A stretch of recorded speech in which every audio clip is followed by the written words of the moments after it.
कोल्हापूरच्या सहकार राजकारणात आज एक स्पष्ट संदेश देण्यात आला। गोकुळची निवडणूक अजून जाहीर झालेली नाही, पॅनलही ठरलेले नाहीत, पण मैदानावर कोणाचा दबदबा आहे याचं शक्ती प्रदर्शन मात्र मंत्री हसन मुश्रीफ यांनी करून दाखवलं। तब्बल 2000 ठराव दाखल करत मुश्रीफ गटाने गोकुळच्या रणांगणात आपली ताकद दाखवली आणि त्याच वेळी महायुतीत जागा वाटपाचा अंतिम निर्णय अद्याप बाकी असल्याचे संकेतही दिले। नमस्कार, मी सुरेखा आणि आपण पाहतात तारा न्यूज। आज ठराव दाखल करण्याच्या प्रक्रियेदरम्यान माध्यमांशी संवाद साधताना मंत्री हसन मुश्रीफ यांनी अनेक राजकीय संदेश दिले। महायुती एकत्रच लढणार यावर त्यांनी ठाम शिक्कामोर्तब केलं। राष्ट्रवादी, भाजप आणि शिवसेना स्वतंत्रपणे ठराव दाखल करतील, मात्र अंतिम पॅनल एकच असेल असं स्पष्ट करत त्यांनी महायुतीत फूट नसल्याचा दावा केला।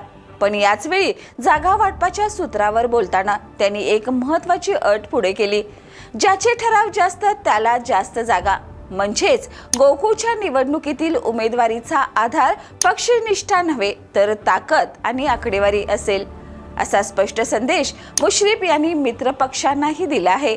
विशेष म्हणजे सत्यजित पाटील सरोडकर यांच्याबाबत विचारलेल्या प्रश्नावर मात्र मुश्रीफ यांनी मौन बाळगलंय।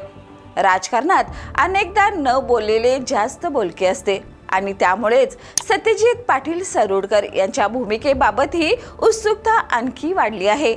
दरम्यान मुश्रीफ यांनी आणखी एक मोठा राजकीय दावा केलाय।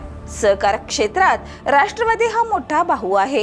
हे बघा, मोठा भाऊ राष्ट्रवादी आहेच। हा केवळ दावा नव्हता तर भाजप आणि शिवसेनेला दिलेला सूचक इशारा होता, कारण गेल्या काही वर्षात सहकारी संस्थांवरील राष्ट्रवादीची पकड कायम राहिली आहे आणि गोकुळच्या निवडणुकीतही त्याच वर्चस्वाचा दावा आज मुश्रीफ यांनी उघडपणे केलाय।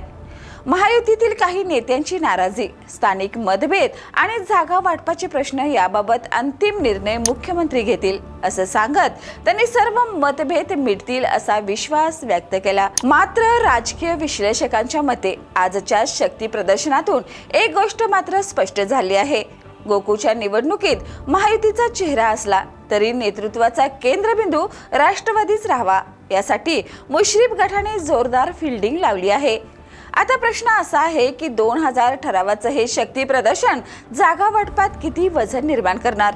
महायुतीतील मित्रपक्ष राष्ट्रवादीचा मोठा भाऊ फॉर्म्युला स्वीकारणार आणि सर्वात महत्त्वाचं म्हणजे सत्यजित पाटील सरोडकर यांचं मौन कोणाच्या विजयाची किल्ली ठरणार? गोकुळचा रणसंग्राम दिवसेंदिवस तापतोय आणि या लढाईत केवळ दूध संघाचा कारभार नाही तर कोल्हापूरच्या सहकार आणि राजकारणातील पुढचा राजा कोण याचा फैसला होणार आहे।